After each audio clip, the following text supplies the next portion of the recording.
et bienvenue sur le podcast qui te dit tout ou presque sur le nerf vague et le système nerveux. Et aujourd'hui, on va parler de système nerveux entérique. Si tu ne sais pas ce que c'est, eh bien reste à l'écoute et tu découvriras d'ici quelques minutes de quoi je vais bien pouvoir te parler. Avant tout ça, eh bien, un grand merci déjà aux personnes qui continuent d'écouter, de me suivre à travers toute cette évolution. Merci pour les différents commentaires, soit sur le canal Telegram, soit en privé. Le canal Telegram, il est là pour échanger autour des podcasts, autour de tout ce que je peux évoquer, si tu as des questions, des précisions à apporter, peut-être me faire remarquer des erreurs que je peux faire. Et aussi, eh bien, un grand merci aux nouvelles personnes qui découvrent et qui viennent écouter.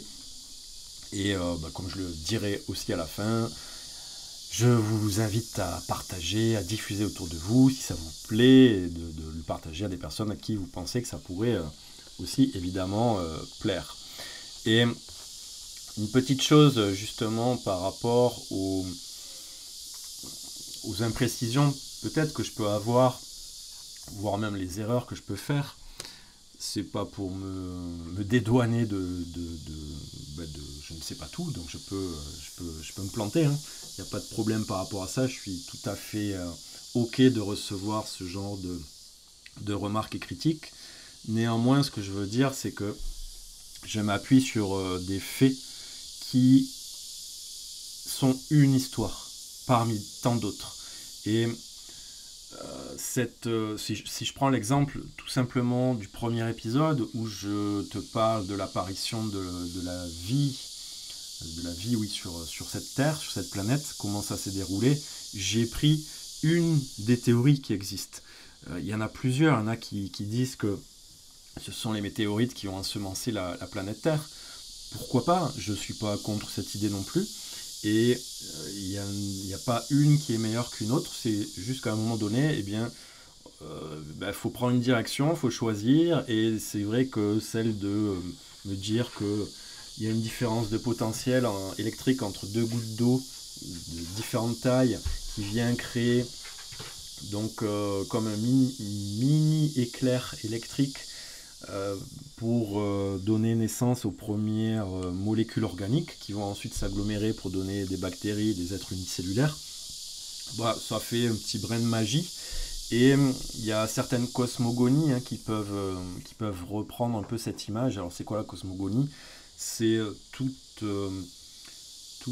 tribu sur cette terre, qu'elle existe encore ou qu'elle ait eu existé, chacune dans son coin de la planète a sa vision de comment la Terre est arrivée et comment eux-mêmes, en tant qu'êtres humains, sont arrivés.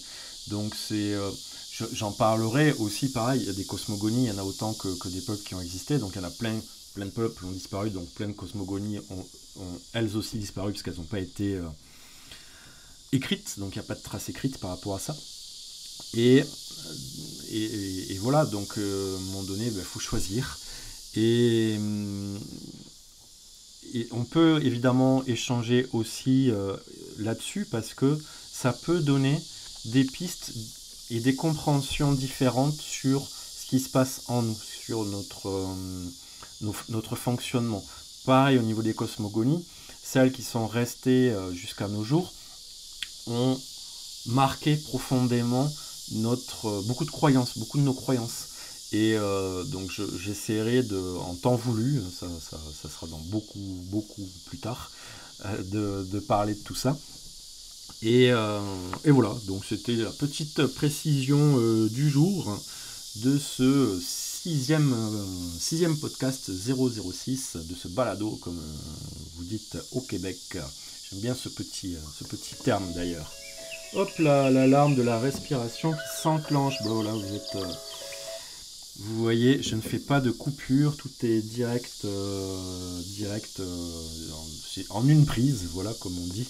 Et attendez, je vais quand même couper le son, ça c'est fait, ok, c'était juste la sonnerie de ma respiration, je fais de la cohérence cardiaque, pour si vous voulez tout savoir, et j'essaie d'en faire 3 fois par jour, donc je ferai ma pratique après la fin de cet enregistrement. Je vais essayer de retrouver mon fil. Oui, donc système entérique. Canal Telegram aussi. Canal Telegram, donc je disais, c'était pour échanger aussi vos expériences. Peut-être que pour l'instant, tu n'as pas eu trop d'inspiration de te reconnaître à travers nos amis comment ça s'appelle encore? Ce ne sont pas des pieuvres, ce sont des méduses, le radeau de la méduse, voilà. Et peut-être que déjà le radeau de la méduse, l'épisode précédent, t'as fait réfléchir à certaines choses, donc tu es le bien et la bienvenue à échanger tout ça sur ce canal Telegram, dont le lien est dans la description du balado, du podcast. Et aujourd'hui, justement, on va parler donc à travers le système nerveux entérique. C'est quoi? C'est la digestion, en fait. Pourquoi on appelle ça système nerveux entérique, tout le système digestif? Tout simplement parce que tu le connais certainement sous le terme de deuxième cerveau, parce qu'en fait, tout au long de ce tube digestif, alors pas au niveau de l'œsophage, mais c'est plus au niveau de l'estomac, et après encore plus au niveau de l'intestin grêle, il y a chez l'humain beaucoup de cellules nerveuses et de ganglions nerveux qui quand on les réunit tous, forment, comme on dit, un deuxième cerveau. Alors dire ça veut tout dire et rien dire, et surtout, ça ne nous dit pas qu'est-ce qu'on en fait.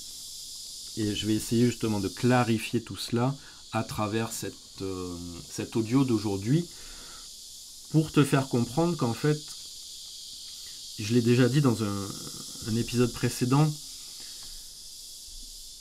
toute notre évolution, tout notre sens de vie est en adéquation avec notre système nerveux. Il faut savoir que j'en ai pas parlé, et je n'en ai pas parlé la dernière fois, avec l'apparition des bilatériens. Donc les bilatériens, c'est ce qui vient après les cnidaires. Les cnidaires, donc, ce sont en gros les méduses, les coraux, ce genre de choses, les éponges aussi. Ils ne vont pas disparaître, ils continuent leur évolution à se déployer en différentes familles. Et en tout cas, va apparaître issu d'eux une autre famille que l'on appelle donc les bilatériens. Je n'avais parlé la dernière fois, c'est la latéralisation, un côté gauche-droite, un avant-arrière, une encéphalisation donc avec une préférence pour un avant et un arrière. Et ça, en fait, ça apparaît en même temps que notre système digestif, que notre tube digestif, parce qu'au début c'est quand même très très simple. Il faut savoir que par exemple chez les méduses, il n'y a pas ce tube digestif. Les méduses, c'est comme un grand filet qui vient filtrer toutes les particules qui peuvent circuler dans l'eau, là où la méduse circule, et elle va garder ce qu'elle peut digérer, ce qui peut lui servir, et parce qu'il n'y a pas vraiment de digestion, c'est des échanges plutôt assez sommaires, et elle va laisser passer en fait ce qui ne lui sert pas. Et avec la bilatéralisation et les bilatériens, apparaît donc ce système digestif. Et pourquoi? En fait, c'est très simple. À partir du moment où on a ce système digestif en même temps, alors il y a peut-être un premier qui apparaît avant le système nerveux, et ça va être difficile à dire, je pense, et je pense qu'on n'en aura jamais la réponse précise. Néanmoins,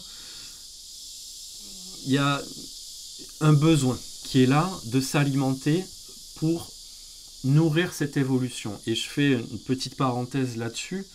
Cette évolution, la vie sur Terre, la vie tout court en fait, pas que sur Terre, parce que moi je pense que dans cet univers infini, comme on dit, la vie s'est déployée sur d'autres parties de cet univers. Et donc la vie en tant que telle cherche à toujours s'expanser. Comme l'univers s'expanse. Il est dans un mouvement d'expansion. Il faut savoir que les astres entre eux, les planètes, les soleils, tout ce que tu veux, s'éloignent petit à petit les uns des autres. Et on dit que l'univers grandit. Et parenthèse à la parenthèse, justement, c'est dans la notion de d'où vient la vie. Je disais tout à l'heure, il y en a qui vont parler de météorites qui auront ensemencé la Terre, d'autres vont parler de créationnisme et que la vie sera apparue il y a quelques milliers d'années. Bon, c'est pas du tout ma doctrine et ma vision de la vie, donc je vais pas en parler. Et c'est pas que je crache dessus, mais c'est pas du tout ma vision, donc je vais pas parler de ce que je ne sais pas. Je vais m'appuyer sur d'autres histoires en fait. Et il est dit, les scientifiques nous disent que donc cet univers en expansion est issu du Big Bang. Et qu'avant le Big Bang... Alors voilà, ça c'est une théorie, il y a eu le Big Bang ça a explosé, ça s'est expansé. Et certains disent qu'avant le Big Bang, il y a eu le Big Crunch. Le Big Crunch, c'est quoi? C'est qu'avant le Big Crunch, et avant le Big Bang, donc il y avait un univers expansé, déployé, et que ça s'est rétracté en un seul et unique point, hyper dense, hyper concentré, qui à un moment donné a fait le mouvement inverse, donc d'expansion en explosant au final, et qui aurait comme ça donc un mouvement de rétractation et d'expansion même au niveau de l'univers, alors sur des milliards d'années.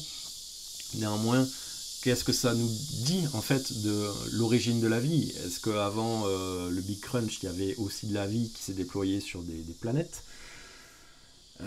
Combien il y a eu de ces mouvements-là? Est-ce que je sais pas, on est dans le deuxième mouvement d'expansion? Est-ce que c'est peut-être le milliardième? Est-ce que c'est infini? Voilà, la question en tout cas est posée.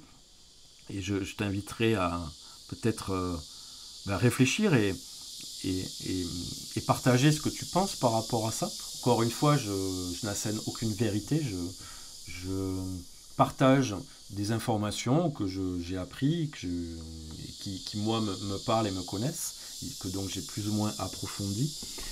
Et d'échanger là-dessus va nous permettre encore une fois de clarifier nos modes de croyance, nos modes de fonctionnement. Et pourquoi je suis parti là-dessus? J'ai complètement dévié de mon sujet, donc de mon autre système nerveux entérique. Et je sais plus, peu importe, revenons à nos moutons et à notre digestion. Je disais donc, oui, que qu'est-ce qui est apparu en premier? Voilà, exactement, c'est ça. Un tube digestif ou un système nerveux. Et voilà, j'ai retrouvé mon fil. Ma vision, c'est que la vie cherche à s'expanser, à se développer. Et donc, pour se développer, une des manières, c'est de trouver de la nourriture. Et donc, pour trouver de la nourriture, et pas perdre trop de temps dans une recherche alimentaire, ça a besoin de les organismes ont eu besoin de se perfectionner. Et donc, dans cette recherche de perfectionnement, non pas de perfection, mais de perfectionnement, de rendre les choses plus faciles, entre guillemets, eh bien, a été expérimenté et mis en place un système digestif avec une entrée, donc la bouche, et une sortie, l'anus. Donc un avant, un arrière. Pourquoi un avant, un arrière? Parce que un être, chez les bilatériens par exemple, on parle, chez les bilatériens, ce sont les vers plats, et aussi les familles d'ombiliques qui sont issues des bilatériens. Et si on prend un ver, il n'a pas, ça avance en fait. Ça avance dans un sens, alors ça va tourner, bifurquer, tout ce que tu veux. Néanmoins, à l'avant, c'est la bouche. Et en fait, à l'avant, le ver va avoir tous en tout cas un maximum d'organes d'essence pour lui permettre d'identifier si ce qu'il a apporté est comestible ou non. Et ainsi se diriger vers l'aliment en question, ou s'en écarter si c'est pas intéressant pour lui. Et le système nerveux avec la céphalisation en tout cas va se mettre au niveau donc de l'avant du corps. Et pourquoi? Parce que l'organisme est dans une recherche d'économie, parce que plus je vais dépenser d'énergie, plus ça veut dire qu'il faut que je m'alimente. Donc, plus il faut que je m'alimente, plus il faut que je sois en recherche donc, de nourriture, ce qui me demande de l'énergie. Et on est dans une espèce de cercle qui peut devenir vicieux s'il n'est pas vertueux. Et donc, ramener des ganglions nerveux au départ, avant que ce soit une espèce de simili-cortex, au niveau des organes d'essence et autour de la bouche, va éviter une trop grande déperdition d'énergie. Parce que, imaginons, tu es un verre. On va prendre le crayon, c'est un verre. Alors, pour rappel, j'enregistre les balados, les podcasts, donc tu peux regarder mon crayon sur YouTube. Et la pointe du crayon, c'est la tête, avec la bouche. Et ici, le bout, l'opposé, c'est l'anus au final du verre. Et donc, imaginons que si la tête était au niveau les ganglions nerveux, donc ce qui permet de contrôler la direction et les différents organes internes étaient à l'arrière du corps, et bien à chaque information reçue ici à l'avant, au niveau de la bouche et des organes d'essence principaux, devrait parcourir toute la distance du verre, arriver ici, hop, analyse de ce qui est perçu, et on renvoie les ordres à la bouche. Donc ça demande de l'énergie, ça demande du temps. Or certes, c'est assez rapide, néanmoins, plus c'est long, plus ça prend de temps. Et plus c'est long, plus surtout ça demande d'énergie à circuler. Donc le fait de ramener les ganglions, donc le centre d'analyse, on va appeler ça comme ça, proche des organes d'essence, permet une économie d'énergie et permet en plus à ce que l'information circule encore plus vite que si c'était à l'arrière. Et donc c'est pour ça que je dis que je pense que les deux en tout cas sont apparus similairement, en même temps. Et à quelque chose près, hein, il y a peut-être eu un qui est arrivé avant l'autre, je sais pas, et je te dis, je pense qu'on ne saura jamais. Néanmoins, c'est important de se mettre en tête que, je ne sais pas si tu connais la pyramide de Maslow, je mettrai ça sur le groupe Telegram, c'est une pyramide, et Maslow qui a étudié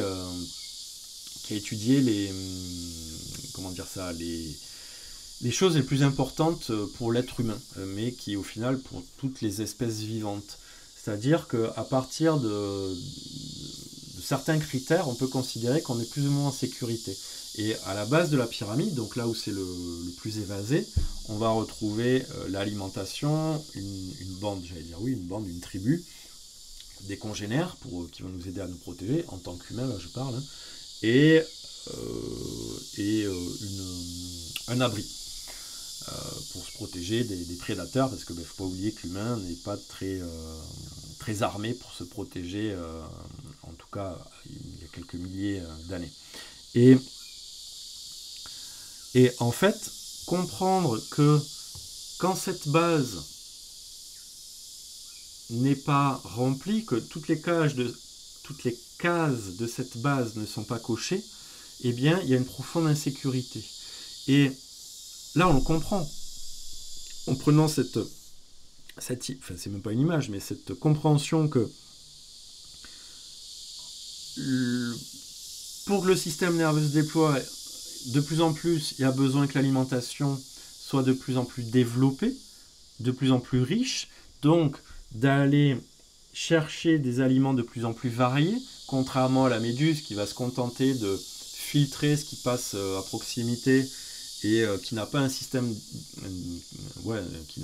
digestif, un tube digestif très développé, elle va pas pouvoir digérer plein de choses. Et en fait là, je le rappelle, je reprends mon crayon, mais donc, vers la mine, là où on écrit, il y a une bouche, il y a des organes d'essence qui se développent petit à petit, selon les espèces, selon les variétés, on y reviendra aussi là-dessus, avec une encéphalisation qui va se spécialiser aussi, qui va se complexifier, va permettre de s'orienter à l'être vivant en question, de s'orienter de plus en plus vers des aliments qui lui correspondent. et qui vont être de plus en plus riches parce que variés aussi. Et en parallèle de la complexification du système nerveux, va y avoir alors, le système digestif qui va se complexifier, mais être de plus en plus efficace dans sa capacité à digérer des éléments de plus en plus variés. Encore une fois, là, ça va dépendre des espèces. Donc ça, on le verra, pas en détail, mais on prendra quelques exemples au fil des épisodes pour arriver à ce qu'est l'humain d'aujourd'hui et qu'il a été pendant des milliers d'années. Et là, je sais que ça risque de faire quitter quelques personnes ou bondir ou énerver quelques personnes qui m'écoutent. Et en tout cas, d'arriver à l'humain d'aujourd'hui qui est fait pour manger de tout. On est omnivore. On a développé cette capacité de pouvoir manger des végétaux, des fruits, des légumes, donc de la viande, tout ce qu'on trouvait. Et on n'a pas un système digestif 100% omnivore, enfin 100% pardon, comment on appelle ça, végétal ou carnivore. C'est un mélange des deux. Et on verra justement à travers ces exemples-là comment on en est arrivé à là. Et prendre en considération que si aujourd'hui tu as des problèmes de digestion et ou un problème nerveux, ça peut être une piste d'aller regarder, si tu as un problème de digestion, dans quel état est ton système nerveux. Si tu as un problème nerveux, dans quel état est ton système digestif. Aujourd'hui, de plus en plus d'études nous montrent le lien entre les deux. C'est pour ça qu'on parle de deuxième cerveau. Et tu comprends aujourd'hui, enfin peut-être un peu plus maintenant, pourquoi on parle de deuxième cerveau. Parce que les deux se sont développés en parallèle. Et que, de plus, ça on le verra plus tard, parce que je ne suis pas sûr que chez les vers ce soit encore... ça n'a pas été montré en tout cas, pas avéré. Mais chez l'humain en tout cas, je te fais un teaser de très très loin, tout au long du système nerveux, on a des ganglions nerveux, mais qui sont directement en lien avec notre système immunitaire. Donc on a des ganglions immunitaires qui sont interconnectés avec des ganglions nerveux, qui communiquent, qui s'alimentent les uns les autres. Et donc si ces ganglions nerveux tout au long du système digestif sont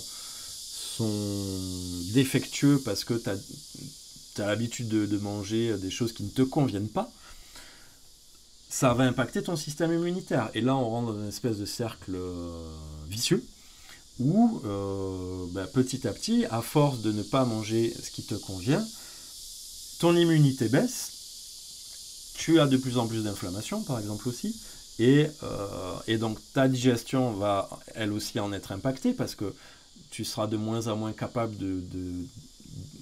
d'ingurgiter et de digérer des aliments variés, parce que l'immunité aussi au niveau du système digestif sert à ça, te permettre d'accepter dans ton corps d'avoir une alimentation la plus large possible et non plus te contenter de manger deux, trois styles d'aliments différents. Bon, voilà, là je m'égare encore une fois. Néanmoins, c'est peut-être la chose à retenir aujourd'hui à travers cet épisode, c'est cette notion de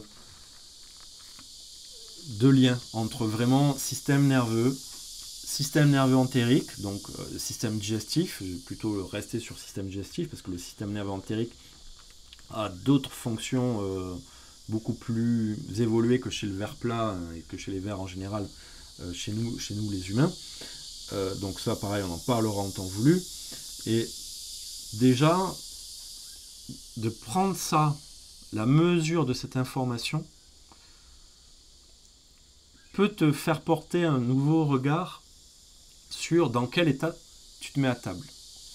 Dans quel état nerveux, tout simplement, est-ce que tu passes à table. Et regarde quand tu es énervé, contrarié, que tu as une émotion forte. Je l'ai déjà évoqué, il me semble, précédemment dans un épisode. T'as pas envie de manger. Alors que quand tu es détendu, peut-être même tu es un peu plus dans une énergie de joie, une émotion de joie, l'appétit est là. Et encore, tu n'as pas trop faim parce que tu te nourris d'autres choses. Et à contrario, alors ça c'est un peu plus difficile à sentir, mais si tu as un peu de sensibilité, enfin, en tout cas si tu connais à peu près ton corps, je pense que tu vois de quoi je vais vouloir parler, c'est que quand tu manges des choses, tu vas manger certains aliments, tu vas sentir l'impact que ça a sur ton corps, la fatigue, la sieste après manger, les ballonnements, ce genre de choses. Et donc ça impacte ton système nerveux. Et ça peut même générer au bout d'un moment des espèces de fatigue chronique et des comment on appelle ça, ben, une cognition qui est impactée aussi.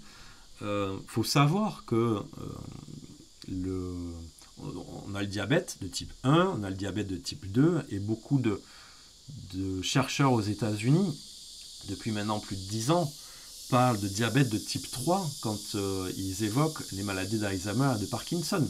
Donc ils ont fait un lien. Pour l'instant, ça reste de la corrélation, je dirais, c'est pas encore effet de cause. Néanmoins, il y en a qui ne sont pas très loin de le prouver.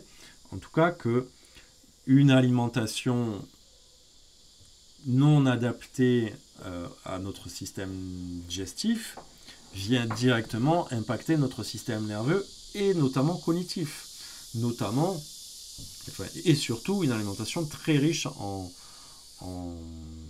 glucides, et surtout certains glucides.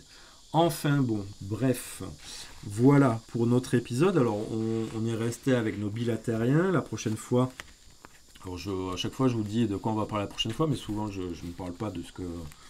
Je ne suis pas mon plan, mais bon voilà, c'est comme ça. Moi ça me va.